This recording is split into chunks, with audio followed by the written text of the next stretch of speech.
A man who was Tinubu's ally, who served as minister in an APC government just 3 years ago, stood in front of cameras this week and said, word for word, whether free, fair or not free, if we are on the ballot, Bola Tinubu will lose the election. Take it for free. That man is Rotimi Amaechi. But here's what nobody is asking. If Amaechi knows Tinubu's weaknesses so well, why didn't he use that knowledge to stop him in 2023? And why should Nigerians trust a man who helped build the very system he's now calling broken? Stay with me, because the answer to that question tells you everything about what's really going on inside the ADC and what 2027 is actually going to look like. Before we go deeper, if you're just finding Naijanewsfeed, welcome. This channel exists to break down what's really happening in Nigerian politics. No noise, no spin, just the real analysis. The only way you can help me keep doing this is to hit that subscribe button right now. It costs you nothing, but it means everything to this channel. Stay with me because this one gets very interesting. So here's what happened, and it happened fast. On April 14th, 2026, just days ago, the African Democratic Congress, the ADC, held its national convention at the Rainbow Event Center in Abuja. Over 3,000 delegates showed up, and the names in that room read like a who's who of Nigerian opposition politics.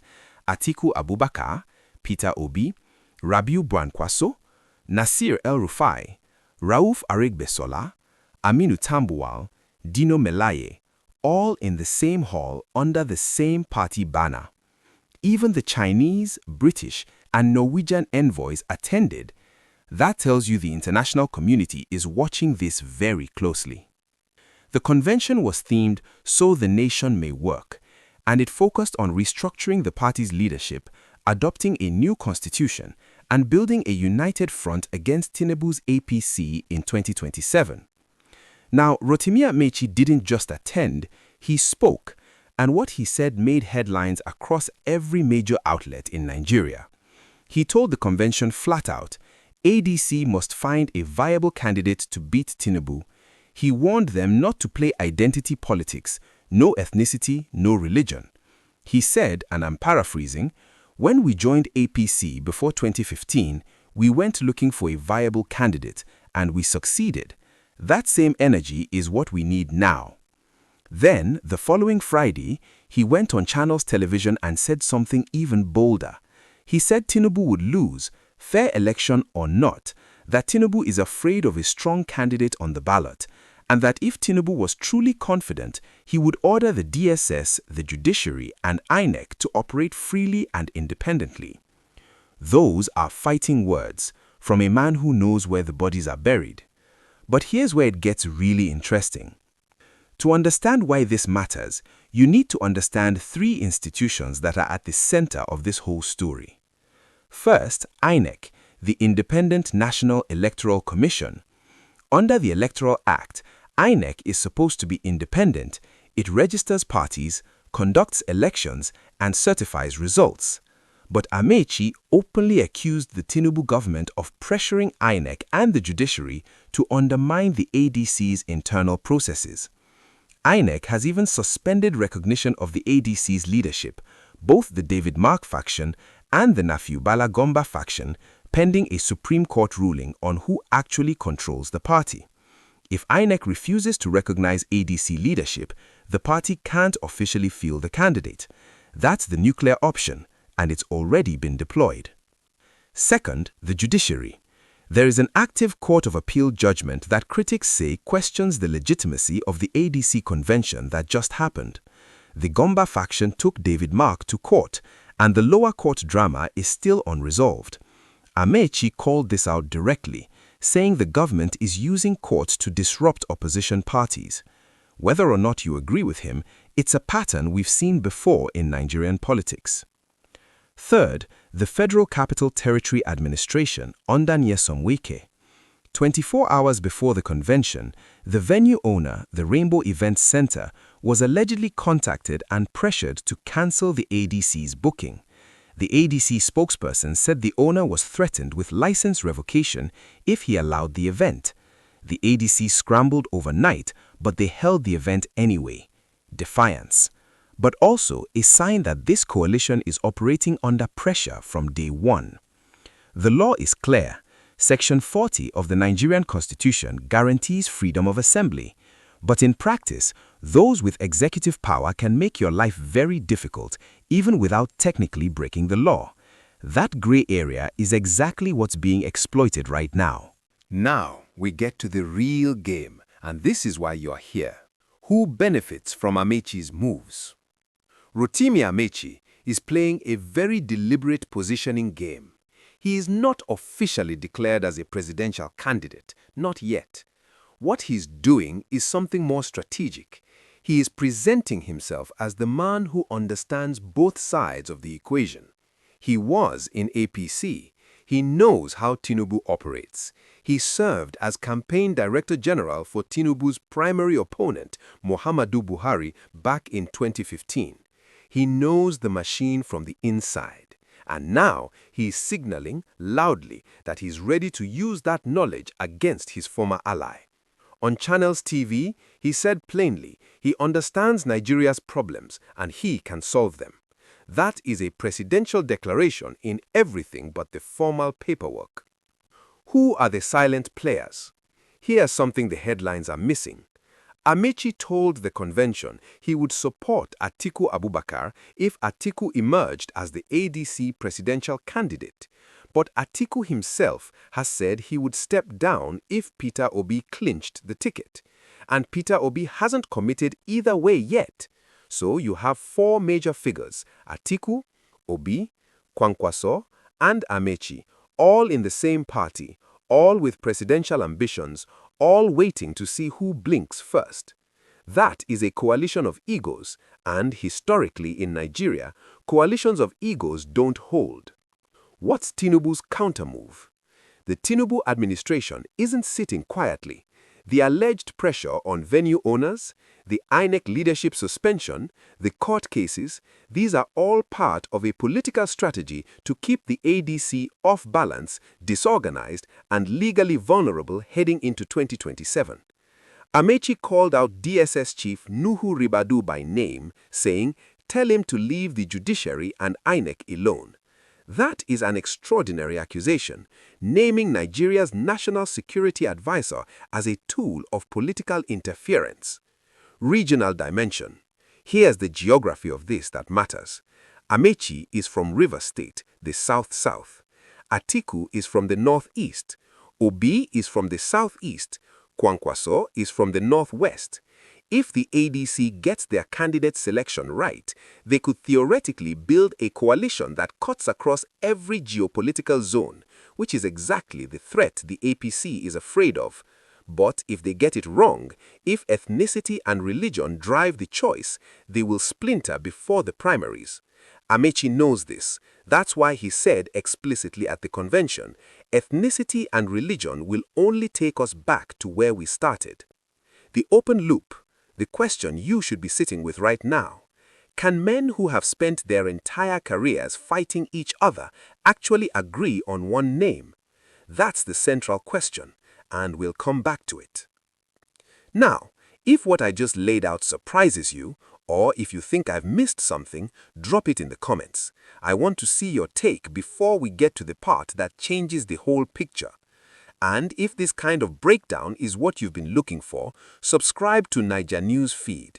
It's literally the only way to help me do more of this. No ads, no sponsors pushing me, just you and me breaking down the real Nigeria. Let's zoom out. What does all of this mean for Nigeria as a whole? The economy is the backdrop to everything. Amaechi said it plain. Everybody is suffering. Everybody is looking for food. People can't buy fuel, can't travel. Airlines are threatening to raise fares. Everything is skyrocketing. That's not political spin. That is the lived reality for most Nigerians right now. And that reality is what makes a credible opposition dangerous to any incumbent. Tinubu's bet is that by 2027, the economy will have stabilized enough, fuel prices down, naira stronger, that Nigerians will give him a second term. Amaechi's bet is the opposite, that the pain is too deep, the memory too fresh, and that Nigerians are ready to vote for change if the opposition can give them a reason to believe. The security dimension. Amaechi called out Tinubu's security record directly, pointing to ongoing banditry, kidnappings, and displacement.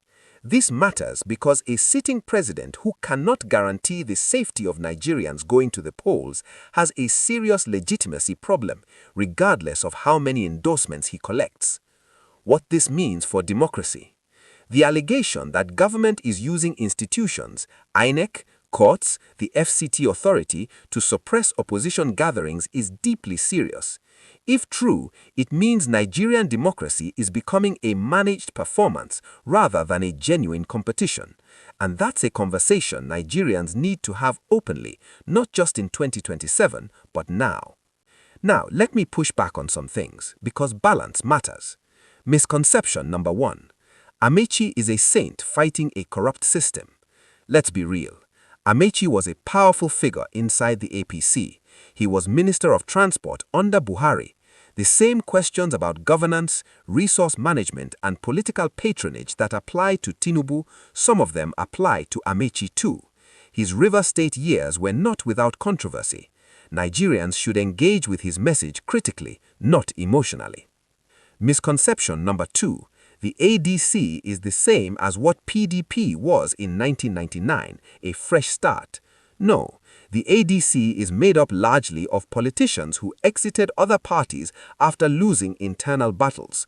Atiku left PDP, El-Rufai left APC, Aregbesola left APC, Amaechi left APC. These are experienced political actors, but experience and reform are not the same thing.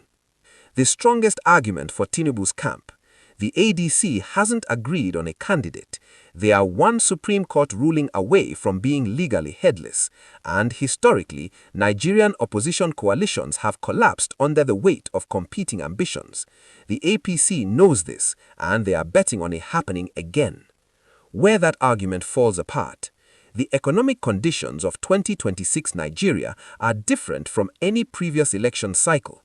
A coalition doesn't need to be perfect, it just needs to be angry enough and organized enough. And that anger is real. So, let's close the loop. I asked at the start, if Amaechi knows Tinubu's weaknesses so well, why didn't he stop him in 2023? The answer is simple. In 2023, Amaechi was still inside the house. He ran against Tinubu in the APC primary and lost. Now he's outside the house and he's telling you where the doors are unlocked. The real question for 2027 is not whether the ADC has ammunition. They do. The question is whether they have the discipline to fire it in the same direction. Watch for these signals in the coming months. Does the Supreme Court rule in David Mark's favor or the Gombe factions? That ruling could make or break the party's legal standing. Does INEC restore recognition to ADC leadership before the primaries? And most critically, by October 2026, if these 4 men, Atiku, Obi, Kwankwaso, and Amaechi are still arguing about who leads, the ADC will fracture. If one of them steps back gracefully, that will be the moment the coalition becomes real. Best case scenario. The ADC agrees on a consensus candidate, INEC is forced to recognize the party, and 2027 becomes a genuine 3-way race with real consequences for Tinubu. Worst case scenario. The coalition splinters over the ticket, government institutions finish the job of legal disruption, and Tinubu cruises to re-election, not because he's strong, but because the opposition couldn't get out of its own way. Where do I think this lands? I think the ADC is more serious this time than any opposition formation Nigeria has seen since 2015, but serious and successful are 2 different things. The next 6 months will tell us which this is. If this breakdown gave you clarity, if you now understand the game being played in a way you didn't 12 minutes ago, do me one favor. Share this video with one person who needs to hear it. Like the video and, most importantly, subscribe to Naijanewsfeed. Subscribing is the only way you can directly help me produce this kind of independent, honest political analysis. No one is paying me to tell you what to think. I'm doing this because Nigeria deserves better. I'll see you in the next one. Stay sharp.